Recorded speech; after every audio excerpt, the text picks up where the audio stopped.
Paschimbanga এসআইআরে form fill আপের নিয়ম পরিবর্তন করা হলো।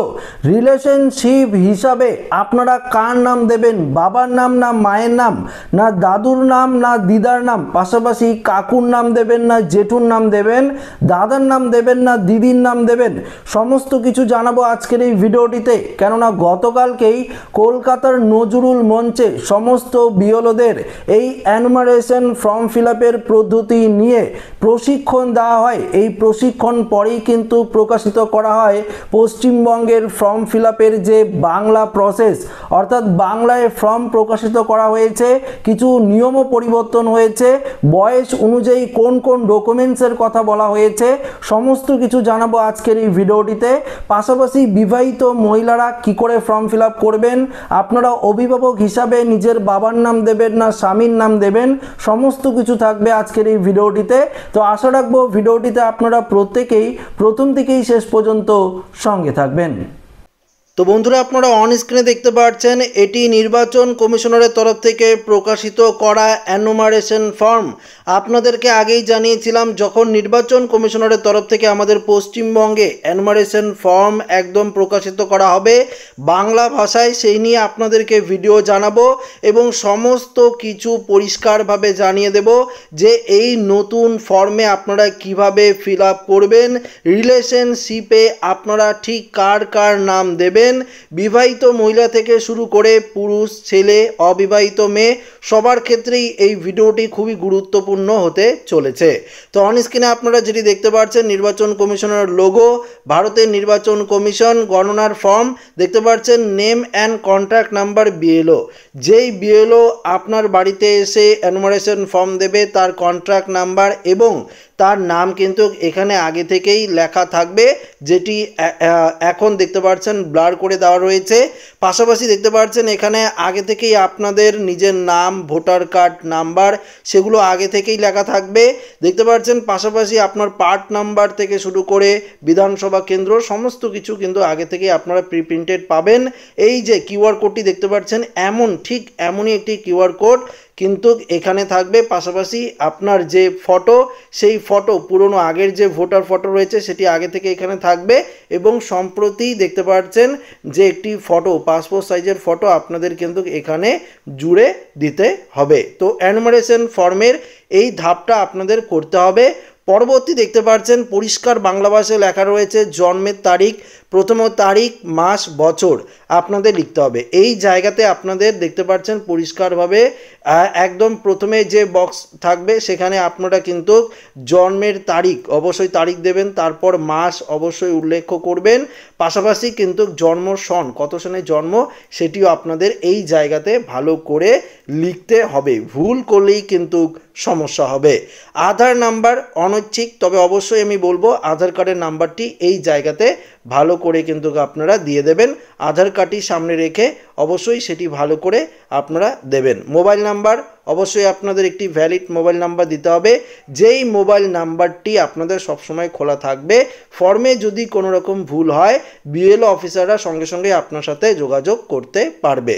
পাশাপাশি পিতা দেখতে পাচ্ছেন পিতা বা অভিভাবকের নাম, এই জায়গাতে আপনাদের পিতা বা অভিভাবকের নাম সেটি কিন্তু ভালো করে লিখতে হবে।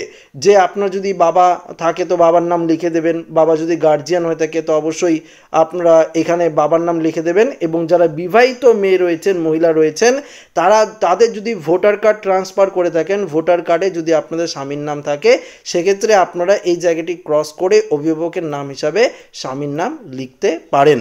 তো অবশ্যই যারা বাবার নাম দেবেন তাদের ভোটার আইডি নাম্বার দিয়ে দেবেন, যারা স্বামীর নাম দেবেন তারা অবশ্যই এখানে স্বামীর ভোটার আইডি নাম্বার দেবেন। পাশাপাশি মায়ের নাম অবশ্যই আপনাদের লিখতে হবে, মায়ের ভোটার কার্ডের নাম অবশ্যই নাম্বার দিতে হবে। পাশাপাশি দেখতে পাচ্ছেন স্বামী বা স্ত্রীর নাম, যারা মহিলারা ফিল আপ করছেন অবশ্যই স্বামীর নাম দেবেন এখানে, যারা পুরুষরা ফিল আপ করছেন বিশেষ করে বিবাহিত পুরুষরা তারা অবশ্যই কিন্তু আপনারা নিজেদের স্ত্রীর নাম দেবেন, স্ত্রীর ভোটার নাম দেবেন ছেলেরা, এবং পাশাপাশি নাম্বার দেবেন। পাশাপাশি মেয়েরা স্বামীর ভোটার নাম্বার এই জায়গাতে আপনাদের দিতে হবে। এই জায়গাটি আপনারা প্রত্যেকেই জেনে গেছেন অলরেডি যে আপনারা কিভাবে ফিল আপ করবেন। তবে নতুন নিয়মে নির্বাচন কমিশনারের তরফ থেকে অর্থাৎ গতকালকে যে একটি বিএলও অফিসারদের নিয়ে যে একটি ট্রেনিং চলেছিল কলকাতায়, সেই ট্রেনিংয়ে কিন্তু বিএলও অফিসারদের পরিষ্কারভাবে জানিয়ে দিয়েছে যে এই অ্যানুমারেশন প্রসেসটি তারা কিভাবে করবে, ফর্মে তারা কিভাবে কোন জায়গায় কি লিখতে হবে সেগুলো কিন্তু সমস্ত কিছু ট্রেনিংয়ে জানিয়ে দিয়েছে। এবং আপনাদেরকেও আমরা জানিয়ে দিচ্ছি, দেখতে পাচ্ছেন সর্বশেষ এসআইআর নির্বাচক তালিকায় থাকা নির্বাচকের বিবরণ এখানে দিতে হবে। ধরুন আপনি যারা এই ফর্মটি ফিল আপ করছেন, আপনার নাম সমস্ত কিছু ডিটেলস তো সামনে দিলেন, তো যারা এই ফর্মটি ফিল আপ করছেন তাদের 2002 সালের ভোটার লিস্টে নাম থাকলে এই জায়গাতে আপনাদের ডিটেলস কিন্তু লিখতে হবে।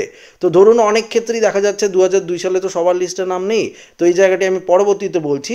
ধরুন 2002 সালে আপনার নাম নেই, আপনার বাবার নাম রয়েছে বা ধরুন আপনার মার নাম রয়েছে, পাশাপাশি ধরুন আপনার কাকু জেঠু থেকে শুরু করে দাদু দিদা থেকে শুরু করে আপনার দাদা বা দিদির নাম রয়েছে, সেক্ষেত্রে সেগুলো দিতে পারবেন কিনা এটাই কিন্তু আপনাদেরকে জানাচ্ছি। এই জায়গায় কিন্তু দেখতে পাচ্ছেন আত্মীয়র বিবরণ, দেখতে পাচ্ছেন যার নাম পূর্ববর্তী কলমে সর্বশেষ এসআইআরে দেওয়া রয়েছে, অর্থাৎ সর্বশেষ 2002 সালের যে তালিকা রয়েছে ভোটার তালিকা, এখানে যদি আপনাদের রিলেটিভ কারো নাম থাকে, রিলেটিভ বলতে বাবার নাম দিতে পারেন, মায়ের নাম দিতে পারেন, দেখতে পাচ্ছেন পাশাপাশি দাদু দিদার নাম দিতে পারেন, তবে কাকু জেঠুর নাম দেওয়া যাবে কিনা সে ব্যাপারে কিন্তু এখনোভাবে নিশ্চিতভাবে কোনো রকম জানায়নি কমিশন।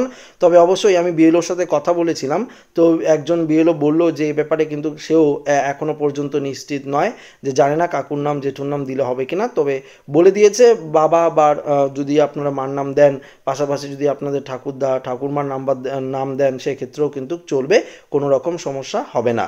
তো 2002 সালের যে লিস্ট রয়েছে সেই লিস্ট দেখে কিন্তু এই জায়গাটি ফিল আপ করতে হবে। অনেকেই কিন্তু আপনারা এখনকার যে ভোটার লিস্ট রয়েছে সেটি দেখে যদি ফিল আপ করেন তাহলে কিন্তু হবে না, বা আপনার ভোট কার্ডে যেটি রয়েছে সেটি দেখে ফিল আপ করলে হবে না। অবশ্যই আপনাদের 2002 সালের যে বিবরণ রয়েছে সেটি দেখেই কিন্তু এখানে ফিল আপ করতে হবে। 2002 সালে আপনার বাবার নামে যদি কোনো স্পেলিং ভুলও থাকে, ধরুন বানান ভুল আছে, সেটি বানান ভুল হলেও সেটি কিন্তু লিখতে হবে।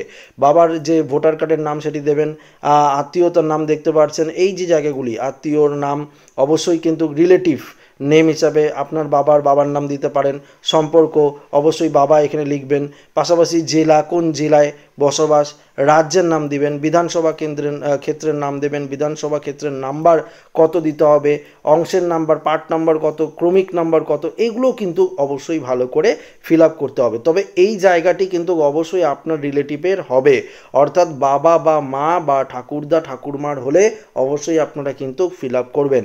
যারা বিবাহিত মহিলারা রয়েছেন তাদের ক্ষেত্রেও বলছি, অবশ্যই আপনার বাপের বাড়ির বাবা বা মায়ের যদি 2002 সালের লিস্টে নাম থাকে সেই জায়গাটি কিন্তু আপনারা এই জায়গাতে আপনার বাপের বাড়ির বাবা বা মা যে কোনো একজনের নাম কিন্তু ফিল আপ করবেন। এবং যাদের নিজেদের নাম 2002 সালের ভোটার লিস্টে নেই তারা কিন্তু এই জায়গাটি ফিল আপ করবেন না। ভুল করেও যদি আপনারা ফিল আপ করেন তাহলে কিন্তু আপনার ফর্ম ক্যান্সেল করে দেওয়া হতে পারে এবং আপনাকে হিয়ারিংয়ে কিন্তু যেতে হতে পারে, হিয়ারিংয়ে কিন্তু ডাকতে হতে পারে। তো এই জায়গাটি আপনারা অবশ্যই একটু মনোযোগ সহকারে দেখুন যে 2002 সালে যদি নিজের নাম থাকে তাহলে আপনারা সেই লিস্টটি দেখে এখনকার যদি আপনাদের ভোটার কার্ডে সংশোধন করেও থাকেন, ভুল থাকলে অ্যাড্রেস ভুল থাকতে পারে, নাম বাবার নাম যদি কোনো রকম সমস্যা থাকে, জন্মের তারিখ সমস্যা থাকে, তো সমস্যা যেটি রয়েছে 2002 সালের সেই সমস্যার যে ভোটার কার্ড বা ভোটার ডিটেলস সেটি দেখে আপনারা এখানে ডিটেলসটি ফিল করবেন। এখনকার ভোটার কার্ড দিয়ে বা এখনকার 2025 সালের যে ভোটার লিস্ট সেটি দেখে আপনারা এই জায়গাটি ফিল আপ করবেন না, এই বিষয়টি কিন্তু বারবার আপনাদেরকে জানিয়ে দিচ্ছি। পাশাপাশি দেখতে পাচ্ছেন এই জায়গাতে আপনাদের এই জায়গাটিও একটু ভালো করে বুঝিয়ে দিই, এখানে কিন্তু আপনাদের নিজেদের সই হবে, এই জায়গাতে নিজেদের সই দেবেন, পাশাপাশি এখানে ডেট লিখে দেবেন, অর্থাৎ যখন আপনারা সই করবেন তখন কত তারিখ থাকবে সেটি লিখে দেবেন। পাশাপাশি যদি আপনারা নিজেদের ছেলে বা মেয়ের ফর্ম ফিল আপ করতে চান তাহলেও কিন্তু করতে পারবেন, যদি কোনো ছেলে তার বাবা বা মায়ের ফর্ম ফিল আপ করতে চায় সেটিও কিন্তু করতে পারবে, কোনো রকম সমস্যা হবে না। তাহলে কিন্তু তার এই জায়গাতে কিন্তু স্বাক্ষর করতে হবে, তবে অবশ্যই 18 বছর পার হলেই তবেই কিন্তু এই জায়গাতে স্বাক্ষর চলবে। পাশাপাশি এই জায়গাটি বিএলওদের, এখানে বিএলওরা স্বাক্ষর করবে, স্বাক্ষর করে একটি ফর্ম আপনাকে দেবে, একটি ফর্ম তারা নিয়ে যাবে। এবার আরেকটি গুরুত্বপূর্ণ জায়গা দেখুন, এখানে বাংলায় পরিষ্কারভাবে বলে দিয়েছে, অর্থাৎ যারা অনলাইনে ফর্ম ফিল আপ করতে পারবেন বা আপনারা অনলাইনে ফর্ম ফিল আপ করতে চান তাহলে voters.eci.gov.in এই ওয়েবসাইটে গিয়ে আপনারা অনলাইনে ফর্ম ফিল আপ করতে পারবেন। এখনও কিন্তু লিঙ্ক দেয়নি, লিঙ্ক দিলে অবশ্যই আপনাদেরকে জানিয়ে দেওয়া হবে। পরবর্তী দেখুন এখানে কি বলেছে, এই জায়গাটি আরেকটু মনোযোগ সহকারে দেখুন। এখানে বলছি ভারতে 1/7/1987 সালের আগে জন্মগ্রহণকারী, যারা 1/7/1987 সালের আগে জন্মগ্রহণ করেছেন, দেখতে পাচ্ছেন জন্মের তারিখ অথবা জন্মস্থান প্রমাণস্বরূপ নিম্নোক্ত তালিকা থেকে নিজেদের যে কোনো একটি নথি জমা দিতে হবে। 1/7/1987 সালে যদি আপনার জন্ম হয়ে থাকে তাহলে জন্মস্থান বা জন্মের তারিখ উল্লেখিত আছে এমন কোনো ডকুমেন্টস আপনারা দেখাতে পারেন। যদি আপনাদের জন্ম 1/7/1987 আগে হয় তাহলে অবশ্যই বলবো তখনকার যদি আপনারা ব্যাংকের পাসবই থাকতে পারে, পোস্ট অফিসের বই থাকতে পারে, LICর কাগজ থাকতে পারে, বা যে কোনো সরকারি নথি আপনাদের থাকতে পারে, বা জমির দলিল থাকতে পারে, সেটি আপনারা কিন্তু দেখাতে পারেন। তাহলে কিন্তু SIR কোনো রকম সমস্যায় আপনারা পড়বেন না। পরবর্তী দেখুন এখানে কি বলেছে, ভারতে 1/7/1987 থেকে 2/12/2004 মধ্যে জন্মগ্রহণকারী যারা এই টাইমের মধ্যে জন্মগ্রহণ করেছেন তাদের নিজের তো একটি ডকুমেন্টস দিতেই হবে যেখানে জন্ম তারিখ বা জন্মস্থানের নিম্নোক্ত থাকে, সেগুলো দিতে হবে। পাশাপাশি আপনার বাবা বা মায়ের যে কোনো একটি নথি দিতে হবে যেখানে বাবা বা মায়ের জন্মের তারিখ বা জন্মস্থান উল্লেখ থাকে। পরবর্তী 2/12/2004 জন্মগ্রহণকারী দেখতে পাচ্ছেন এর মধ্যে যদি আপনাদের জন্ম হয়ে থাকে, দেখতে পাচ্ছেন এরপর যদি আপনাদের জন্ম হয়ে থাকে এই তারিখের পর, তাহলে আপনাদের তো ডকুমেন্টস লাগবেই যেটিতে আপনাদের জন্ম তারিখ বা জন্মস্থান উল্লেখ আছে। পাশাপাশি আপনার মা বা আপনার বাবা দুজনেরই কিন্তু এমন ডকুমেন্টস দিতে হবে যেখানে জন্ম তারিখ বা জন্মস্থান উল্লেখিত থাকে। তো এই জায়গাটি আপনাদের মাথায় রাখতে হবে। পাশাপাশি দেখতে পাচ্ছেন এখানে বলেছে ভারতের বাইরে জন্মগ্রহণকারী অর্থাৎ বিদেশে অবস্থিত ভারতীয় দূতাবাস কর্তৃক জারি করা জন্ম নিবন্ধনকারী শংসাপত্র কিন্তু পেশ করতে হবে। যারা নিবন্ধনকরণ বা স্বাভাবিককরণের মাধ্যমে ভারতের নাগরিকত্ব অর্জন করেছেন তাদের নাগরিকত্ব নিবন্ধনের শংসাপত্র কিন্তু দিতে হবে। তা এছাড়াও আরও যে 11টি নথির কথা বলেছে, অর্থাৎ আমাদের পশ্চিমবঙ্গে তো 13টি নথির কথা বলেছে, সেগুলো আপনাদেরকে জানাচ্ছি। 2002 সালে যদি আপনাদের লিস্টে নাম থাকে ভোটার লিস্টে তাহলে তো কোনো নথি লাগবে না। আপনার বাবা মা ঠাকুরদা ঠাকুরমার যদি লিস্টে নাম থাকে তাহলেও কোনো সমস্যা নেই, আপনার নাম থাকলে তো সমস্যা হবেই না। যাদের এই লিস্টে নাম নেই তারা দেখতে পাচ্ছেন 1 নম্বরে বলেছে পেনশন যে কোনো সরকারি কাগজপত্র থাকতে পারে, বা ধরুন সেটি দেখিয়ে আপনারা ভোটার ভেরিফিকেশন করাতে পারেন, যে কোনো পরিচয়পত্র, পেনশন অর্ডার দেখতে পাচ্ছেন রাজ্য সরকার বা কেন্দ্র সরকারের তরফ থেকে, সেগুলো দেখিয়ে অর্থাৎ ভোটার ভেরিফিকেশন করাতে পারেন। যেটা আপনাদের আগেই বললাম 1/7/1987 আগে থাকলেই যে কোনো সরকারি নথিপত্র, এছাড়াও ব্যাংকের বই দেখতে পাচ্ছেন, বা পোস্ট অফিস বা LICর কাগজ যদি থাকে দেখিয়ে ভোটার ভেরিফিকেশন করাতে পারেন। জন্ম সার্টিফিকেট থাকলে তো কোনো সমস্যাই নেই, পাসপোর্ট থাকলেও সমস্যা নেই, দেখতে পাচ্ছেন স্কুল সার্টিফিকেট থাকলে কোনো রকম সমস্যাই নেই। রাজ্যের উপযুক্ত কর্তৃক দ্বারা প্রদত্ত স্থায়ী বাসিন্দার শংসাপত্র ডোমিসিয়াল কাগজ থাকলেও সমস্যা হবে না। বন দপ্তরের শংসাপত্র থাকলেও কোনো রকম সমস্যা নেই। উপযুক্ত কর্তৃপক্ষ কর্তৃক দেখতে পাচ্ছেন অনগ্রসর অর্থাৎ SC/ST কাস্ট সার্টিফিকেট থাকলেও সমস্যা হবে না। নাগরিক জাতীয় রেজিস্টার সার্টিফিকেট যদি থাকে তাহলেও কোনো সমস্যা নেই, ভোটার ভেরিফিকেশন করাতে পারবেন। স্থানীয় বা রাজ্য সরকার কর্তৃক কোনো পারিবারিক রেজিস্টার কাগজ যদি দেখান তাহলেও হবে। দেখতে পাচ্ছেন জমির কাগজ তাহলেও হবে। আধারের জন্য নির্বাচন কমিশন 9/9/2025 তারিখের নির্দেশনা অনুযায়ী প্রযোজ্য হবে। 13 নম্বর বলেছে 1/7/2025 অনুযায়ী বিহারে SIR এর নির্বাচক তালিকার নির্যাস যদি থাকে সেটিও আপনারা দেখিয়ে ভোটার ভেরিফিকেশন করাতে পারেন। এই নোটিশে কিন্তু এটাই নির্বাচন কমিশনের তরফ থেকে পরিষ্কারভাবে জানিয়ে দিয়েছে। তো সরাসরি বাংলায় আপনাদেরকে জানিয়ে দিলাম, বাংলায় কিন্তু এই নোটিশটি প্রকাশিত করা হয়েছে, যেটি আপনাদেরকে সরাসরি ভিডিওর মাধ্যমে জানিয়ে দিলাম।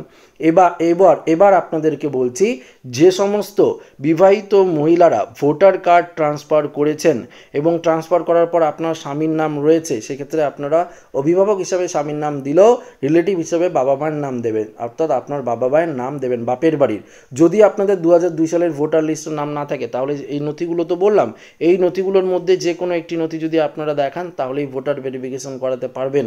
যদি না দেখান তাহলে তো আর পারবেন না, তাহলে কোনো রকম অর্থাৎ আপনার নাম কিন্তু ফাইনাল লিস্টে কিন্তু 100% উঠবে না। পাশাপাশি যাদের 2002 সালের ভোটার লিস্টের নাম রয়েছে, যাদের মা বাবার 2002 সালের ভোটার লিস্টের নাম রয়েছে, যারা রিলেটিভ হিসাবে নিজেকে প্রমাণ করতে পারবেন, অর্থাৎ রিলেশনশিপে আপনারা সমস্ত ডিটেলস দিয়ে যারা প্রমাণ করতে পারবেন তারা হিয়ারিংয়ে ডাক পাবেন না। এছাড়া কিন্তু বাকিরা হিয়ারিংয়ে ডাক পেতে পারেন। হিয়ারিংয়ে ডাক পেলে অবশ্যই আপনাদের কিন্তু যেতে হবে। তো এটাই কিন্তু নির্বাচন কমিশনের তরফ থেকে জানিয়ে দিয়েছে। তো আশা রাখবো ভিডিওটি প্রত্যেকের ভালো লেগেছে। ভিডিওটিতে যদি কোনো রকম সমস্যা থাকে বা এছাড়া আপনাদের যদি অন্য কোনো কোশ্চেন থাকে অবশ্যই কমেন্টে জানাবেন। ভিডিওটি ভালো লাগলে লাইক করবেন, বন্ধুদের সাথে শেয়ার করবেন, নতুন থাকলে চ্যানেলটিকে সাবস্ক্রাইব করে নেবেন। ধন্যবাদ।